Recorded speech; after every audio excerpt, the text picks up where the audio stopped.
What's going on, y'all? Welcome to the first edition of the TFB Mailbag. What I'm going to do is have a post up on the TFB website, an open forum from Sundays to Tuesdays, and in there you can drop any questions that you may have, and if they make the cut, you'll hear them talked about here on this deal here. I think we've gotten off to a strong start. I really appreciate all of you all that have come and subscribed, and even my folks on TFB that have been showing love, spreading the word.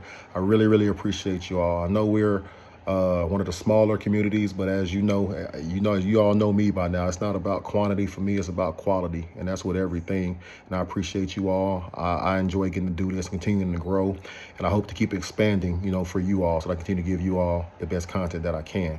All right, so let's get straight to it. I got 10 questions today. We're gonna start with my man Jester. Jester wants to know about with the new ruling that gives the guys 5 years. He wants to know how does that impact the Texas football and basketball team? Okay, and I can answer that pretty quickly. Cole Hudson will likely be a guy that joins the team, but that'll probably be it. Okay, guys like Ethan Burke, guys like DJ Campbell, DJ Campbell was drafted, so that's a totally different one. But Ethan Burke was undrafted. However, he signed the contract. He's been with the Ravens the entire time. He has a chance to make that team. It simply doesn't make sense for guys like him to come back for another year. Any player that you see, and another thing, I think one of the rules is also players have to return to the program that they were at the previous year. There is no transfer portal for those football players. Now with the basketball players, it is different, okay? The portal for those guys opened yesterday, and that portal will remain open until today. It will remain open until the 10th, okay? So next Monday. Those guys have 5 to 6 days to truly try to get visits in and find out where they're going to land. And it works with basketball because the season still doesn't start for a few months. But with football, you literally have camp starting as you guys are listening to this. Camp has started. So it's going to be tough for guys that weren't in the plans to be a part of the plans now. And also, when it comes to NIL money left over, most programs have spent that money up. So guys are going to have to, take a little bit of a haircut on that as well. But as far as Texas is concerned, the basketball team, the program, the roster is full. All right, there is no spot for Kendall Weaver or Jordan Pope. What you have right now with Marcus Spears Jr., that big freshman class they brought in, they took all the transfers. There's just simply no room for guys like Weaver and Pope. They have been effectively replaced. And if I'm being honest with you, I think the basketball team, I think it's reasonable to say that they upgraded as well. All right, so my next question comes from my man J-Fo. J-Fo asked, what do I think of the Protect College Sports Act that just came out from the committee? I got a real simple answer for that, and it's my answer anytime this comes up. There cannot be a collective bargaining agreement, okay, without representation from the players. There's no CBA. The players have to have a representation. They have to have a union. You cannot put parameters and stuff in place to limit money and different things like that when there's no representation for the players who are the employees. All this save football, all this other stuff is political nonsense. It's not. The NCAA, what we're heading towards, in my opinion, within the next decade, is you'll have a separate league that operates as the NFL's minor league. They're going to stop pretending, and the other schools that don't have the money to play in this game will remain in the NCAA. That's my opinion on it. All right, moving on. Number 3, my man D.E. Horn 23. He says, "Where are the true battles in spring ball? Who do you anticipate winning out in said battles?" There's likely going to be a battle at the guard spot. If Cole Hudson's back, Lawrence Seymour, the newcomer, is in from Western Kentucky, there's going to be a battle for that left guard spot. I don't think any other position on the offensive line is up for grabs. I think we're set at all starting 3 wide receiver spots. Michael Masunis was brought in from Michigan State to be the starting tight end. And at the running back position, it's going to be Raleigh Brown and Hollywood Smothers handling the bulk of the work there offensively. Defensively, camp battles, from everything I'm hearing, Mr. Cryer from Florida State, the linebacker, is going to be your guy starting next to Rasheem Bowles. And the linebacker room is as deep as I remember it being since I've been covering the program. And what you're going to see is just situational sub packages for guys, whether that's Ty Anthony Smith, Brad Spence, who will be used as a situational pass rusher and sometimes linebacker, depending on what's going on. different, but it's going to be situational stuff. But as far as true position battles, if I'm being honest with you, man, the only one that truthfully comes to mind is, and it'll be a true like competition. Let's see who's the best guy. It will be that left guard spot on the offensive line. So, man, Mark in Austin follows up on the question. He asked about the running back Derek Cooper, who I love. He says, if Derek Cooper is the best running back and pass protector, would he get more snaps than the two transfers who Texas has the perceived bigger investment in? Or will the pecking order remain the same? So what Mark's asking me about, and Mark's been there from day one. Got nothing but love for you, Mark. Thanks for the question. If you're asking my opinion, there's not really anything that young Mr. Cooper can do in fall camp to be starting in the season opener against UTEP, if I'm not mistaken. There's nothing he can do, barring injury, to those two guys that they brought in to be the guys. I think Cooper does have a chance to carve out a role as a guy that can get the tough yards, the short yardage, the goal line stuff, but he's got to show it in camp. I'm a big fan of Cooper. I'm a big believer in his talent, but I'm not sure just how involved he'll be as a true freshman, just because it was such an emphasis on getting that running back room upgraded. And both guys brought in were starters at their previous programs. All right, my guy Blair, he says, Blair, this next question comes from Blair. Blair says, people are worried about Landon William Callis' size, but I'm more worried about the number of touches that he has. He said, Jonathan Gray comes to mind. He asks, am I worried about it? Should you all be worried about it? Landon Williams Callis has he's built like a tank. Okay, will he come into college with a heavy workload? Absolutely. But the beauty of it is there will likely never come a time while he's at the University of Texas where they need that kid to run the ball, touch the football 25 to 30 times. His days, and frankly, most of these guys' days of being bell cow guys is over when they come out of high school. It's a little bit different than Jonathan Gray, who was a five-star talent in his own. I think Williams Callis is a unique case. He's in the 1%, in my mind, 1% of the 1%. He's a 5'7" kid that's recognized as a 5-star. He's a special talent. I would not worry about his workload, and the way that Texas is going to use him, I think he's going to be just fine. You all should be extremely excited about that young man. I'm glad the Longhorns sealed the deal. All right, the next question comes from my man Geesh12. He says, do I think Sark's seat will get hot if the Longhorns miss the playoffs again this season? So he's got two questions. That's the first part. So I'll answer the first part. Will Sark's seat get hot if the Longhorns don't make the playoffs? Absolutely. All right, Sark, the standard has been set. Sark's done a tremendous job of getting expectations back to where Texas is used to them being, where they should be at the University of Texas. At the same time, Texas is arguably the most talented team in college football next season. We recognize the gauntlet that the SEC is, and we recognize the schedule that Texas has as being one that it will be easy to slip up and lose a game or two.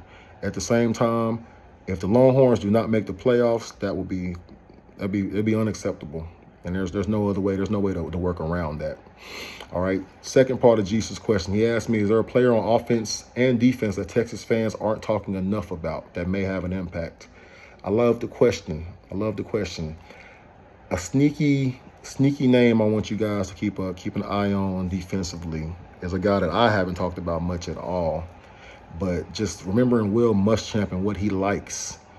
Smith Arogbo is a redshirt freshman, and he is arguably,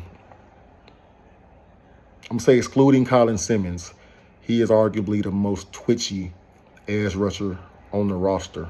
He's gotten his weight up. He's up in the high 230s, I think maybe even possibly low 240 range right now.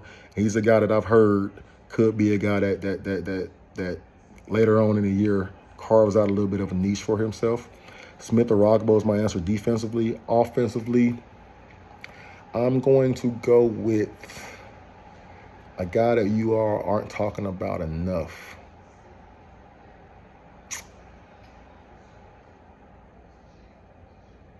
I'm going to go with Jermaine Bishop. And the reason I say Bishop, we know how loaded Texas is at wide receiver. At the same time, pound for pound, Bishop may have been the most talented player in the state of Texas in the 2026 class, okay? everybody in their heart wants him to play corner. He wants to play wide receiver, and Texas is obliging, okay? That kid is so talented.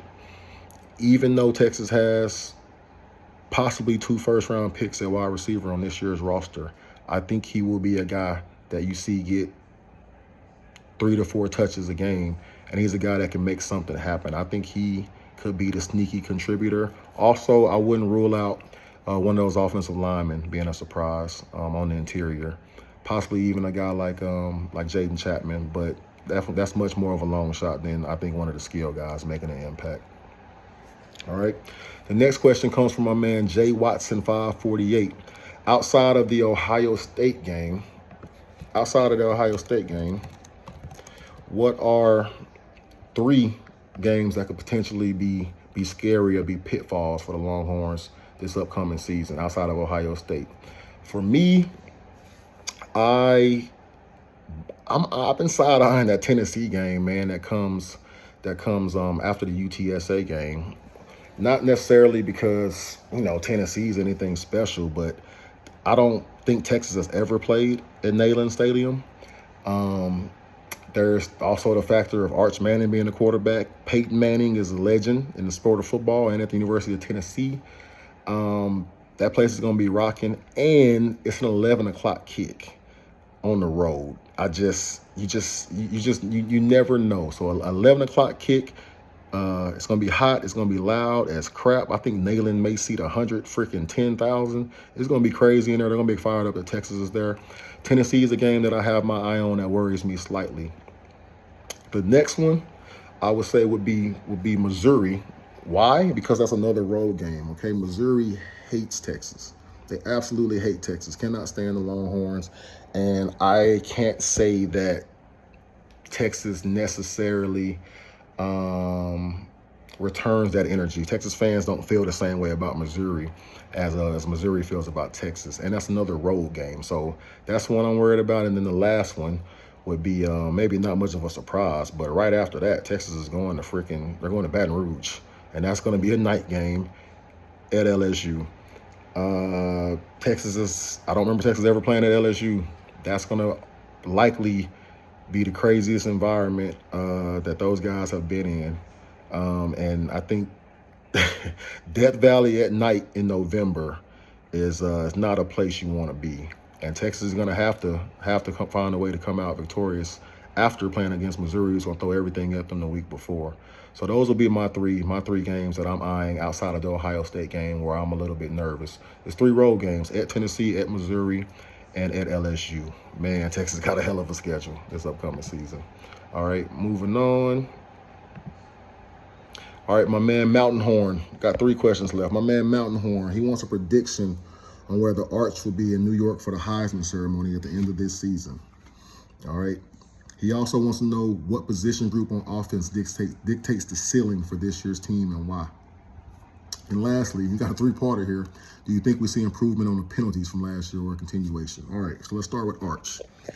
Barring injury, I believe that Arch Manning will be a Heisman finalist this year. Over the past 5-6 games of last season, he was the best quarterback in the country. And I think the game slowed down for him a lot. I think his confidence is as high as it's been since he's been in college. I'm excited to see him this upcoming season. I'm excited to see him get the due that he deserves. But he's got to go earn it, right? What position group on offense dictates the ceiling for this team? That's an easy one for me. That's an easy one. I think you already know what I'm going to say. It's going to be the offensive line. That Georgia game last year that's where the Florida game, the Georgia game, and the second half of the A&M game, I'm like, Arch Manning is everything that we thought he is and think he is, because if you watch the actual tape, not the TV broadcast, if you watch the actual tape, that kid was making chicken salad out of chicken, you know what. The offensive line has to be better. And if they are simply above average this season, the Longhorns they'll find themselves in the playoffs because they're so talented at every other position. And then the last question from Mountain Horn, I let him get away with a 3-parter, is do we see an improvement on the penalties from last year or a continuation? I say this respectfully.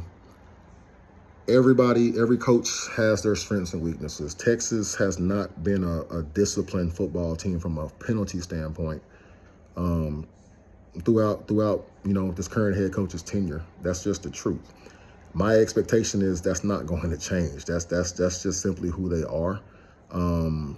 You would hope Texas has some better luck with calls, 50-50 calls going their way this year. But as far as the silly stuff, the pre-snap stuff, the different things like that, I think they are who they are, truthfully. I think you will be fooling yourself if you think that's gonna change all of a sudden. All right. Moving on, my man J-Rock, last two guys with questions today. My man J-Rock 13. He wants to know about recruiting. Is there anything left in 2027? Any realistic flip targets? And he asked specifically about Mr. Jaquan Snell. All right, what's left in 2027 recruiting? Number one is holding on to Eastern Royal. I believe that they've landed all of the main targets that they have in the class. Anything that happens moving forward will be guys that are working on maybe getting on campus to come take a visit, people that are committed elsewhere. But I don't have those names for you right now. And a name that I may have right now, it does me no good to spoil it. So let's let it play out. And we'll go from there. But the main lifting is done. The main lifting is done, to answer your question. Any realistic flip targets? Yes. Can I share them? No. Is there anything new with Snell, Jaquan Snell? Y'all, I wouldn't hold my breath on Snell, okay? I think he's going to Texas A&M. Again, they've done a fantastic job with him. I would be shocked if the kid signed anywhere other than Texas A&M. I mean, I took him down. He's been to Austin. He's been to Austin countless times. All right, he feels like he fits better at A&M. I don't know that there's really anything Texas can do on that front. And lastly, he wants to know how would they address linebacker. I think the answer is going to be the portal on that one. They're just fine with that, especially with how Rasheem Bowles has come in there and he's been everything that they thought he would be. Lastly, my man Czar. He wants to know, and I love this question, who's the next big-time Texas high school coach that makes the jump to college with positive results? So this has to be a jump. Guys don't make a jump from high school to being a head coach at the big time, right? It's just going to be a situation where a guy goes in as a position coach or coordinator, more than likely position coach, then coordinator, then head coach. This is going to come off as biased, but I mean, he's a guy been around for the past half decade. But I think that Denton Ryan's head coach, Shane Tolleson, is going to be your next Texas high school football coach that ends up being a big-time college coach. Super charismatic guy. He can go in any room and take it over, right? And it's genuine. He's a tremendous football mind. He's a tremendous teacher. Eats, sleeps, breathes, craps football, okay? Loves it. He'll be the first one there, last guy out. His work ethic is unmatched. And again, he's a guy that can get it done off of the field. I think he'll be a heck of a recruiter too. So I think Shane Tolleson up at Denton Ryan a few years from now. And I don't have any inside info on this. He didn't tell me none of this. You asked me a question, who I think is next. I know for a fact he's turned down some opportunities in the past to go do the college thing. I think his time is coming up pretty soon now with his own son being a senior and committed to a Division I program. I think Shane Tolleson up at Denton Ryan is likely your next big-time Texas high school football coach to make the jump to college and do big things. Y'all, this has been fun. Look forward to doing it again next week. Thank y'all. Appreciate you kicking it with me. Until next time.